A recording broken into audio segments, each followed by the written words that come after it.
I'm Gary Striegler. We're getting close to the end of this remodeling job, and at the very end my client said we'd really like to do something to dress up the stairway a little bit. So our answer to that was we put a little bit of a curve in the actual stair wall, and to counterbalance that I wanted to make a starting step, the very first step of the stairway, with a little bit of a curve that mitered back.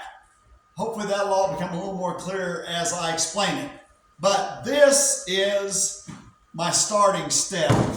It's actually the riser for the starting step.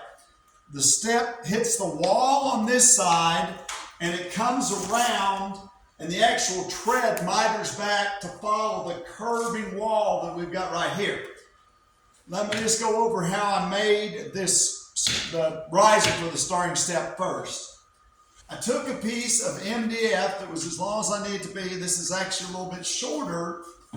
And we just held it and put it in place where we could see where it needed to be, and simply bent a little thin ripping of wood to what looked good to our eye. Now that is a little bit of an artsy explanation, but that's the best explanation I can give you.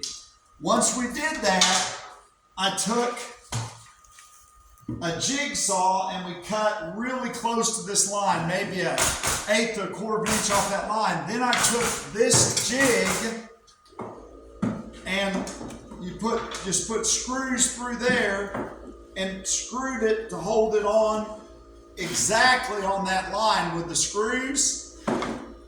Then you just take a flush trim router bit and with the jig on the bottom of this, you can run, and this should be set a little deeper, but the bearing rides against this guide and then flush trims to where you get this line exactly, the curve that you wanted. As soon as I did that one time, I set up and made an exact duplicate, because this form has a top and a bottom. And I figured out how tall my riser needed to be, and then we started cutting blocks and nailed them in between to spread it out. Now, before I put any plywood on this, the next thing that I did, while I still had just this piece, and this still says pattern on it, is we got another larger piece of MDF and set on top of it and marked this line. But then, because I knew that my tread needed to be about 2 1/4 inches out beyond the line of this, let me think, if I can do my math right. I see 1 inch, I want 1.5 inches plus the 3/4 for the plywood. So we needed to be 2 1/4 out past that.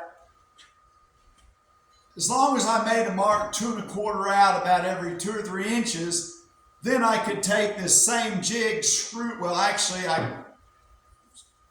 screwed it on, marked the line, pulled it back off, and cut close to the jigsaw, because I don't want to make just tons of dust. The reason we're cutting close to the line of the jigsaw is just because we don't want to make a whole bunch of dust. But again, using the jig and the bearing that rides on it, we made what was actually a template for the front edge of my starting step. This is the starting step. Let me spin around. And this is the edge that I created that I was just talking about, the radius. Now, making this is pretty straightforward. I do have a big planer, but I was able to glue a blank up out of oak and then plane it down to 1 inch thick. If I didn't have a really big wide planer, what I'd need to do is maybe do it in a couple pieces and then join them together. And the way that I determined this angle at this end is I simply took a piece of the nosing I made and set up where it looked like it was 90 degrees to this, drew that line, and then I bisected the angles where this is 2 inches, I measured back 2 inches, laid the piece over and marked the line that it bisected. We did cut this angle on the tread with a jig on a table saw that I've shared in some other videos. I don't have time to share it now. But at any rate, then we made the nosing piece, and using both pocket screws and biscuits in between, attached the nosing piece for this. I'm going to just see if I can spin this around real quick so you can see how it all goes together.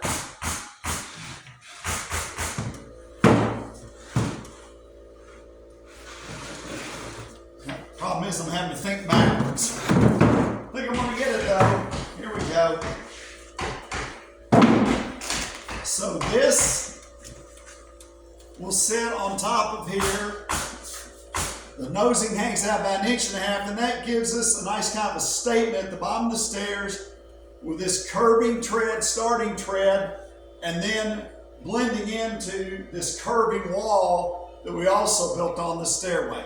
You can build any type of starting step that's got a curve on it. You can do the very traditional one using the same techniques. I shared that article in Fine Home Building one time. Anyway, kind of an interesting project with some nice router work, and hopefully it's going to make my clients really happy.